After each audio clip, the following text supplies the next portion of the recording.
হে আল্লাহ, একমাত্র আপনার কাছেই আমি আমার দুর্বলতার কথা জানাচ্ছি, এবং একমাত্র আপনার কাছেই আমি আমার অভাবের কথা জানাচ্ছি, এবং মানুষের নিকট আমার অসম্মানের কথা একমাত্র আপনাকেই বলছি। হে আরহামার রাহিমিন, আপনিই তো প্রতিটি দুর্বল ব্যক্তির রব, এবং আপনিই আমার রব। আপনি কার কাছে আমাকে ছেড়ে দিলেন?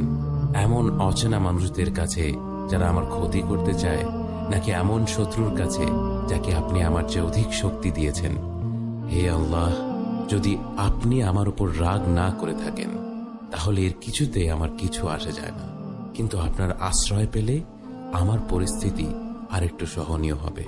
হে আল্লাহ, আমি আপনার চেহারার নূরের কাছে আশ্রয় চাই, যা সব অন্ধকারকে উজ্জ্বল করে দিয়েছে, যা দুনিয়া এবং আখিরাতের সব বিষয়ের সংশোধক। আল্লাহ, আপনার রাগ এবং অসন্তুষ্টি থেকে আমি রেহাই চাই। আল্লাহ, এ সব কাজই শুধু আপনাকে খুশি করার জন্য করা, এবং আপনি ছাড়া কোনো শক্তি নেই, কোনো ক্ষমতা নেই।